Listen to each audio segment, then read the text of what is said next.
क्या आपने कभी सोचा है कि हमारी पृथ्वी सूर्य का चक्कर क्यों लगाती रहती है? वो पृथ्वी गिर क्यों नहीं जाती है? पृथ्वी ही क्यों पृथ्वी की तरह सभी ग्रह गिरते क्यों नहीं हैं? ये सब घूमते क्यों रहते हैं? और मेन प्रश्न ये है कि गिरे तो कहाँ गिरे, क्योंकि गिरने के लिए कोई सरफेस तो चाहिए। लेकिन क्या आप जानते हैं कि हमारी पृथ्वी और बाकी ग्रह भी गिरते हैं, और हर वो चीज़ दूसरी चीज़ की तरफ गिरती है जिसकी गुरुत्वाकर्षण शक्ति उससे अधिक है। हमारे सौर मंडल में सूर्य की गुरुत्वाकर्षण शक्ति सौर मंडल के अन्य सभी ग्रह, उपग्रह, छोटे ग्रह, धूमकेतु और अन्य सभी वस्त्रा की तुलना में अधिक प्रबल है। अब आपके दिमाग में ये सवाल आया होगा कि ये वस्त्रा क्या है, तो आपकी जानकारी के लिए बता दें कि ये मानव द्वारा अंतरिक्ष में छोड़ी गई वस्त्रा होती है, जैसे कि टूटे हुए उपग्रह या अंतरिक्ष यान के टुकड़े आदि। तो दोस्तों, आपको पता चल गया होगा कि सूर्य की गुरुत्वाकर्षण शक्ति सबसे अधिक है और पृथ्वी सूर्य की तरफ गिरती रहती है। तो अगर ऐसा है तो पृथ्वी सूर्य में गिरकर भस्म क्यों नहीं हो जाती है? यही सब जानकारी प्राप्त करने के लिए आप वीडियो को बिना स्किप किए लास्ट तक देखते रहिए, और अगर थोड़ा सा भी स्किप किया तो जानकारी आपके समझ में नहीं आएगी। अगर जानकारी आपको पसंद आए तो वीडियो को एक लाइक जरूर कर देना, और चैनल पर अगर नए हो तो चैनल को सब्सक्राइब जरूर कर देना, और वीडियो को शेयर करना बिल्कुल भी मत भूलना। तो चलिए वीडियो स्टार्ट करते हैं। दरअसल पृथ्वी सूर्य के गुरुत्वाकर्षण में इसलिए नहीं समा जाती क्योंकि उसका अपना खुद का भी एक मूवमेंट यानी गति है, और यही गति उसे सूर्य में गिरने से बचाती है।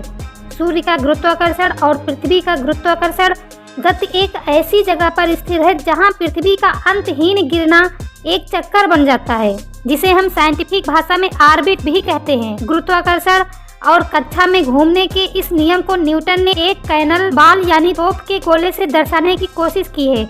मान लीजिए हम पृथ्वी की सतह पर खड़े हैं और तोप से गोली को तेजी से फेंकते हैं।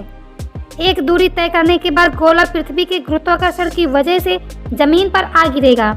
ये गोला दागने के बाद उसी जगह पर इसलिए नहीं गिरता क्योंकि उसकी खुद की भी एक गति है जो उसे कुछ दूर ले जाती है।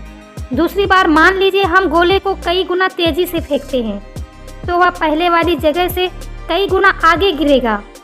लेकिन अगर आप गोले को इतनी तेजी से दागने में कामयाब हो गए कि वो धरती की सतह से बाहर हो जाए तो वो गुरुत्वाकर्षण से तो बंधा रहेगा, लेकिन गिरने के बाद उसे धरती की गोलाई की वजह से गिरने के लिए सतह नहीं मिलेगी, तो वह लगातार गिरता भी रहेगा और सतह को छू भी नहीं पाएगा और धरती का चक्कर लगाता रहेगा।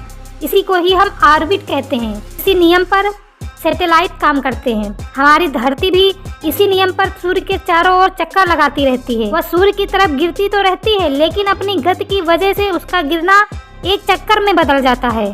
सूर्य भी हमारी गैलेक्सी के सेंटर का चक्कर लगाता है। पृथ्वी का सूर्य का एक चक्कर लगाने को 1 साल कहा जाता है, और हमारा सूर्य गैलेक्टिक सेंटर का एक पूरा चक्कर लगाने में लगभग 225 मिलियन साल लेता है, और गैलेक्टिक सेंटर का एक चक्कर गैलेक्टिक एयर कहलाता है। तो पिछले 225 मिलियन साल पहले धरती पर मेसोजोइक युग चल रहा था, जिसे डायनासोरों का युग भी कहा जाता है।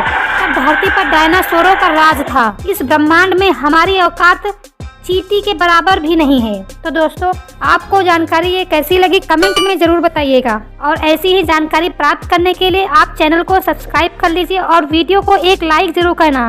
वीडियो को अंत तक देखने के लिए आपका बहुत बहुत धन्यवाद।